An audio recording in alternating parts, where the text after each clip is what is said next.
Je voudrais commencer mon propos ce matin par de belles initiatives, des initiatives qui relèvent du bon sens, tout simplement du bon sens humain. L'initiative que je veux souligner ce matin, elle nous arrive de nos amis belges, de nos frères belges. Un collectif de médecins belges s'est élevé contre l'omerta qu'ils appellent criminelle, je les cite, l'omerta criminelle s'agissant des dégâts causés par la vaccination. Eh oui, on ne cesse de le dire, ce n'est pas le seul verdict qui le dénonce, des voix autorisées le dénoncent encore plus fort. Il faut bien admettre que cette campagne d'injection comporte de grands risques et il est quand même temps que tous les médias, certains le font, rompre le silence, rompre cette omerta.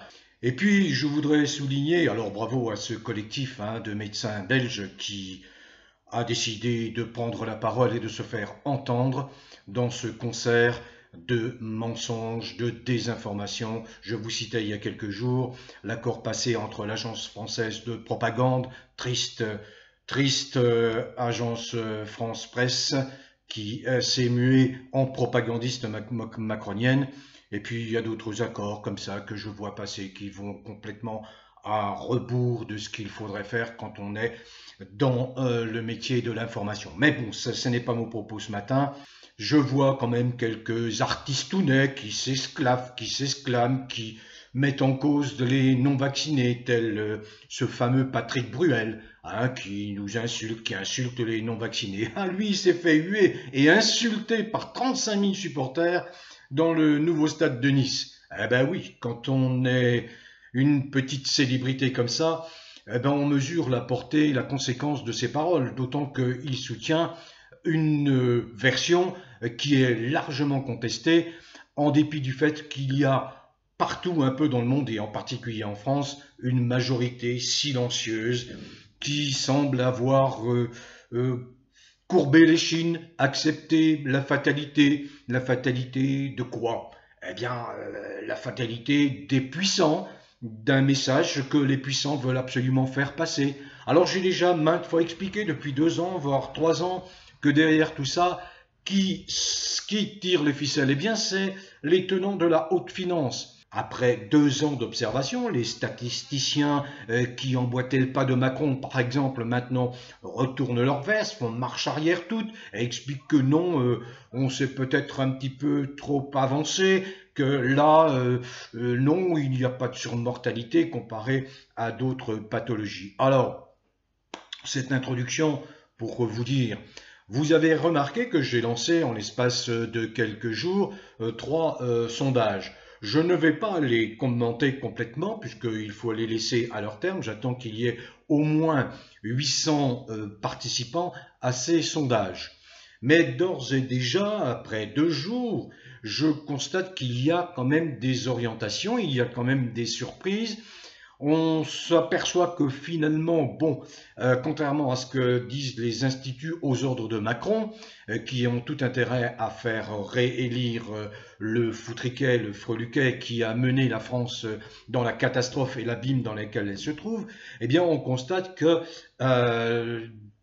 d'après les sondages que j'ai menés, et qui sont sujets à discussion bien sûr, je n'ai aucune prétention scientifique, mais ce sont des sondages aléatoires, chacun y répond comme il l'entend. Eh bien, on s'aperçoit qu'effectivement, Macron, il est rejeté, quoi. C'est une constante. Les précédents sondages que j'avais lancés le montraient déjà. Il ne dépassait pas 2, 3, 4%. Alors, quand j'explique ça, j'essaye d'apporter des correctifs en me disant, oui, quand même, dans la mesure où les gens qui répondent à ces sondages pensent la même chose que moi, il faut rehausser le score de ce Macron. Donc, à mon sens, je pense qu'il représente actuellement, dans les intentions de vote, en gros 7 à 10% maximum.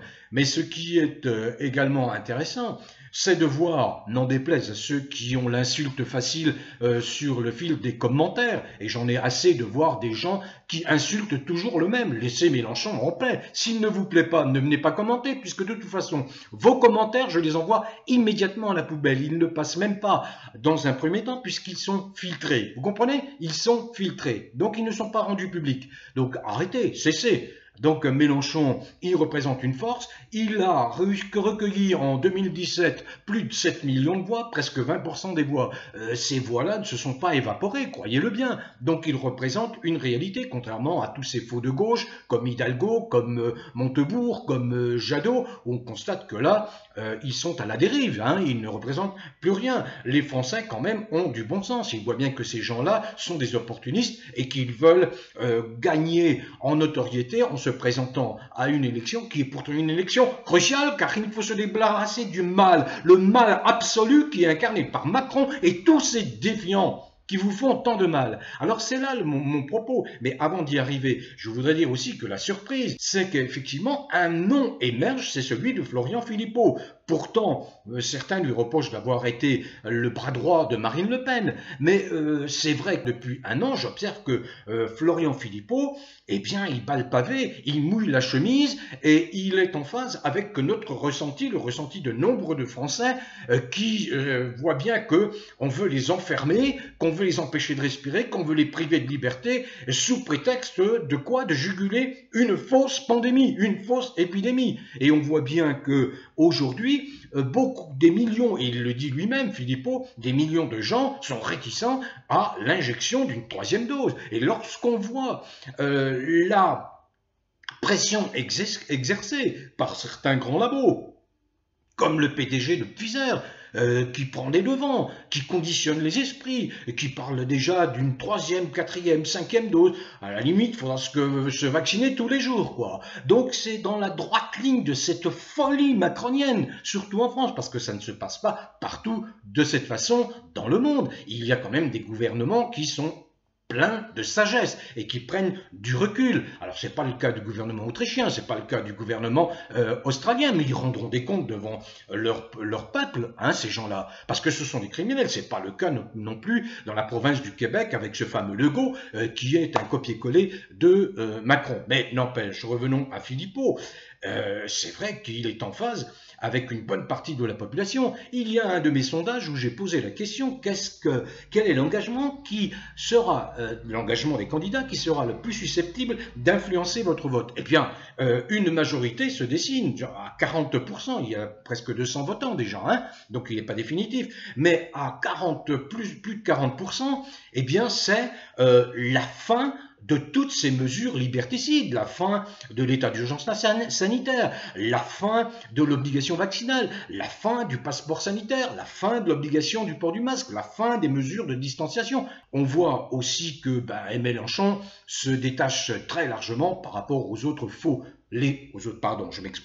par rapport aux faux candidats de gauche, que ce soit Hidalgo, hein, l'égérie des bobos parisiens, que ce soit le Jadot, le faux écologiste qui est très proche des ultra-riches, que ce soit Montebourg, que ce soit le communiste Roussel, ils ne représentent rien du tout. C'est-à-dire qu'il y a quand même dans la mémoire des Français une démarche d'un personnage, qu'on soit d'accord ou non avec ses positions politiques, mais une démarche qui est constante.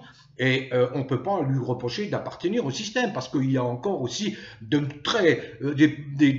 reproches qui lui sont faits, qui sont totalement injustifiés et qui témoignent de la méconnaissance du travail effectué par un certain nombre de parlementaires. Il se bagarre, il n'est pas le seul à se bagarrer au sein de l'hémicycle contre la folie macronienne, notamment s'agissant du pass sanitaire. Eh bien, il s'est exprimé maintes fois, mais moi je ne suis pas son porte-parole. C'est à eux, c'est aux France Insoumises de s'exprimer. Mais il s'est exprimé maintes fois en disant son opposition au passeport sanitaire qualifié de de passe autoritaire. Bon, bref, il pourrait être beaucoup plus présent sur ce terrain et expliquer très franchement qu'il va rompre avec toute cette politique criminelle de Macron. Là, je suis d'accord avec vous. Mais c'est bien Mélenchon qui est perçu comme étant le personnage ayant le plus de chances d'arriver au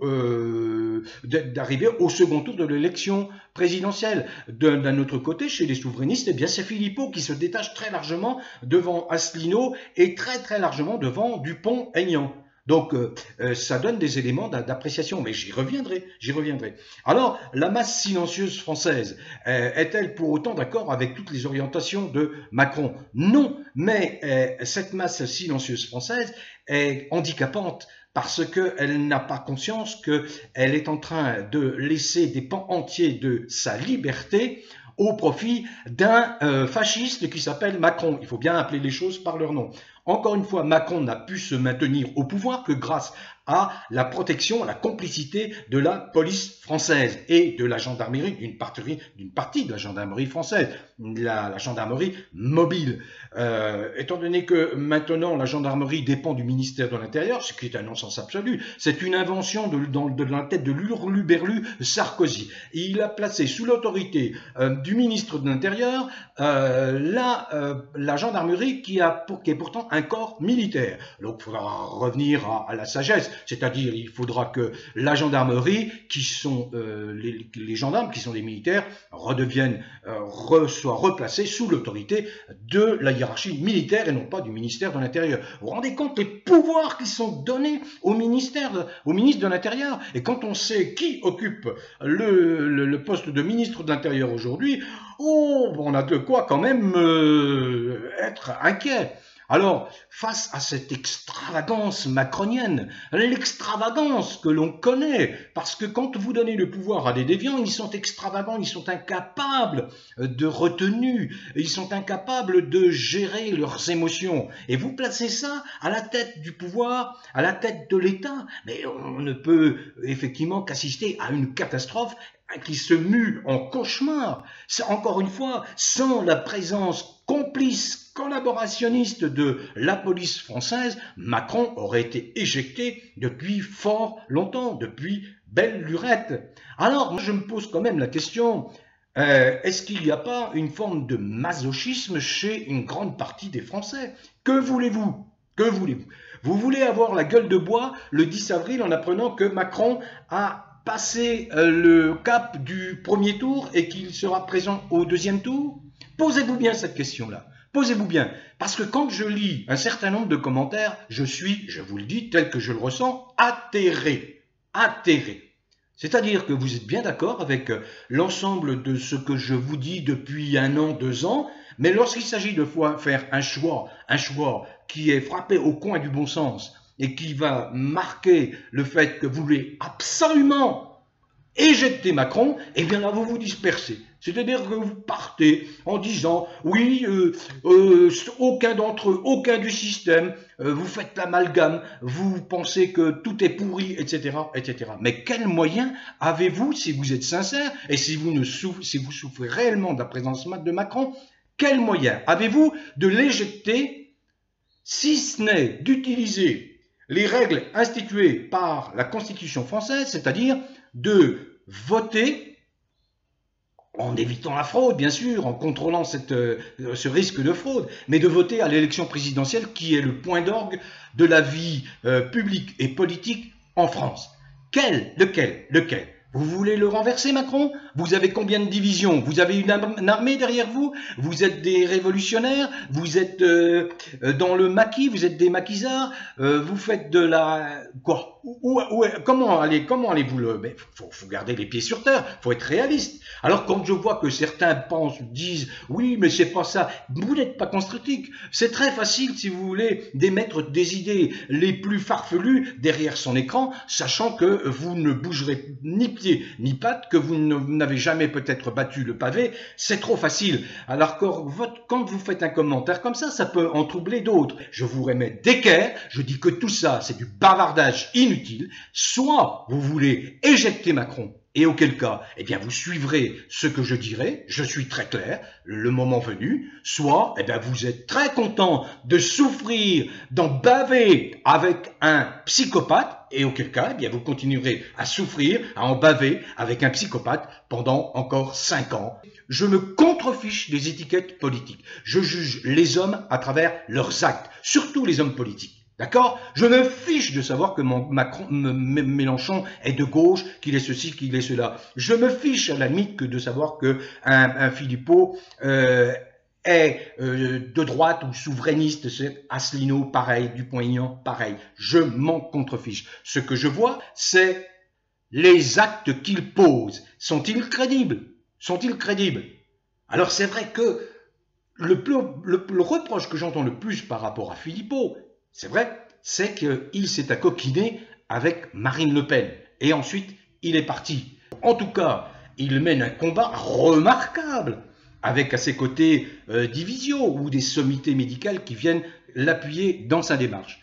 Encore une fois, si vous pensez que vous êtes très bien à vivre sous le régime macronien avec ses fous, ses cinglés, ses déviants, ses abrutis, je ne cite aucun nom, mais c'est exactement ça. À mon âge, je peux me permettre de dire ce que je ressens. J'ai connu l'ère de Gaulle, le respect, une France qui avance, une sensibilité également sociale, une économie qui se développe, une indépendance qui s'affirme par rapport aux traites états-uniens. Il faut bien comprendre que les États-Unis voulaient asservir la France à la libération. C'était le projet de Roosevelt, de transformer la France en une espèce de énième État des États-Unis. On avait plus à redouter des États-Unis que de l'URSS, de la Russie. Et De Gaulle ne s'y est pas trompé. Donc moi j'ai connu ces périodes-là. Il y avait le respect, le mot respect, avec tout son sens. Aujourd'hui vous avez une jeunesse lobotomisée. Qu'est-ce qui compte le plus? C'est derrière son ordi d'avoir une multitude d'applications qui vous coupent complètement de la réalité. Vous êtes dans un monde virtuel et vous pensez que vous êtes réel dans ce monde virtuel. Mais vous êtes fou, complètement fou. La réalité va vous rattraper. Donc il y a cette jeunesse. Je ne suis pas là en train d'instruire un procès contre la jeunesse, mais je constate bien, nous avons tous été jeunes à un moment donné. Je vois bien le peu d'allant de cette jeunesse qui ressemble à Macron, qui a le même profil que Macron. Ils ne sont intéressés que par la technologie, l'informatique, c'est tout. Le réel, bon, alors je ne veux pas être injuste, je sais qu'il y a des jeunes qui sont éclairés, ouverts, qui ont le bon ressenti, qui voit bien que l'humanité elle est menacée si elle poursuit dans cette direction, mais c'est votre génération qui allait énormément souffrir du fait d'avoir été transformée en esclave et en zombie par des fous tels que Macron et par la finance, par un groupuscule. Mais aujourd'hui, vous êtes apathique, vous êtes bien timoré, hein, on ne vous voit pas beaucoup, la jeunesse, à part derrière vos smartphones, à part derrière vos ordinateurs, à part en train de manipuler toutes vos applications qui vident votre portefeuille, qui vident vos ressources financières. C'est d'une imbécilité crasse, c'est Verdi qui vous le dit. Qui se bat le plus aujourd'hui, ce sont les vieux auxquels j'appartiens, si vous voulez. C'est un terme générique, on n'est pas vieux, mais on est beaucoup plus jeune que la majorité des jeunes, les pseudo-jeunes. Sinon, il y a bled lurette que les manifestations auraient renversé Macron, comme ça s'est passé à certains moments dans la vie, dans l'histoire de la France. Alors, si effectivement vous êtes masochiste, eh bien vous ne suivrez pas mes conseils et vous voterez pour des personnages qui ont une notoriété confidentielle, qui n'auront aucune influence le 10 avril, ou vous voterez parce que vous êtes des dogmatiques comme les pires dogmatiques, ou d'extrême droite ou d'extrême gauche, ou de ceci ou de cela, et puis vous passerez à côté de l'objectif qui est de foutre en l'air Macron et de le punir le plus sévèrement avec tous les sbires qui l'ont soutenu le 10 avril, l'explosion de joie que ce sera, comprenez bien, si celui-là il est éjecté et si on a des gens qui s'engagent à le punir le plus plus sévèrement possible, car c'est un criminel, il a du sang sur les mains, bon Dieu, faut appeler les choses par leur nom. Les 25 ou 30 000 personnes âgées qui sont mortes parce qu'on leur a injecté du Rivotril sur ordre de Macron, faut-il les oublier? Les victimes, les blessés, tous ceux qui ont subi la répression féroce de la milice macronienne, cette police que l'on paye avec nos deniers, vous comprenez?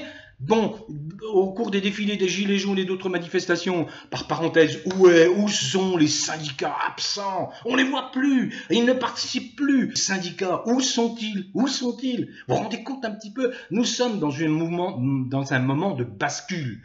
Alors, comprenez bien que je ne vais pas m'évertuer à vous convaincre. Le moment venu, je déciderai de voter pour un ou l'autre, quelle que soit son étiquette, que ce soit Mélenchon, que ce soit Philippot, celui qui m'apparaîtra le mieux placé pour passer le premier tour, pour être qualifié au second tour. Et si vous n'avez pas la capacité de vous défaire de ce cancer qui vous enferme dans un vote, d'un oh non, moi j'aime pas celui-là, oh j'aime pas celui-ci, oh ben non, ben, c'est perdu.